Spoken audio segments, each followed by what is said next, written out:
My name is Michelle. I'm here to show you how to do some ketogenic cooking in your own kitchen with recipes that I feel like I have gone through a number of different styles, representations, narrowed down what's good, what I like, what ways that I prefer, which ways I don't, the products I need to make my recipe the best. So I hope you enjoy, and please feel free to reach out with questions. We're going to start out with one of the easier recipes of mac and cheese made with cauliflower, no pasta, and all wholesome ingredients. So let's do this. So what I've already done is I've gone ahead and I've prepped some cauliflower florets fresh from a bag. I've kept them pretty big because I'll show you my little trick that I do afterwards, but we're going to roast them in an oven at about 375 for about 30 minutes. So these, I haven't done any olive oil, any seasoning. We're going to have plenty of seasoning from the cheese mixture. I don't want to over salt or over season. And I have found on every recipe that calls for olive oil on the cauliflower to start with, it ends up very mushy in the end.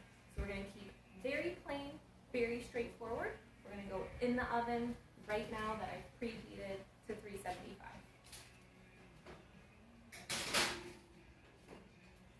Next, I've already prepped everything that we're going to need to make our cheese sauce.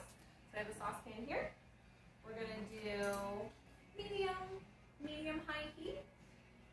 We're going to do 1 cup of heavy cream, and we're also going to do a small addition of a 1/4 cup of half and half, just so everything's not too thick in consistency.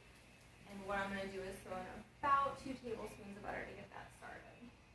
So while that's melting, a couple products that I always have on hand for recipes like this, about a half pan foil container that I love to roast everything in. It's super easy for cleanup.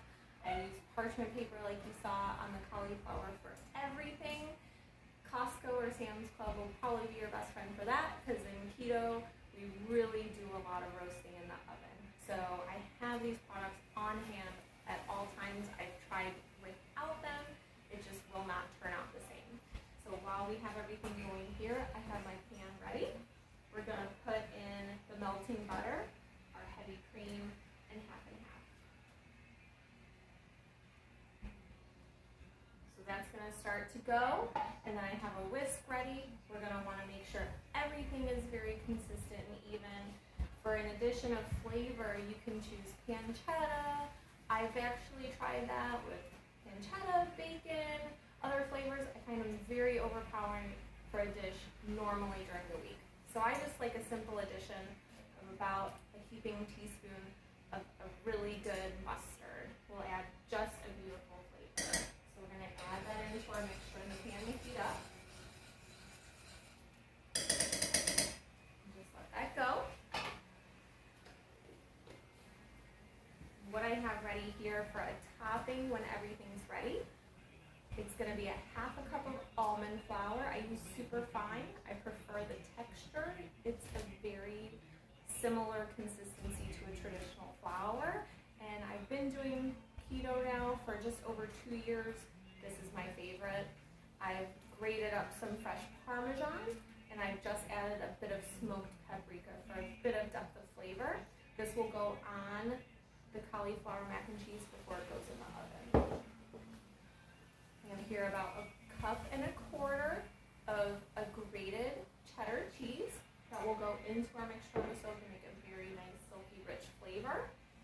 And then what we have that I'm going to put in right now as we get a little warmer in our pan is about 2 ounces of whole cream cheese. That'll give it a really nice richness without being overly heavy. And it's not a huge amount.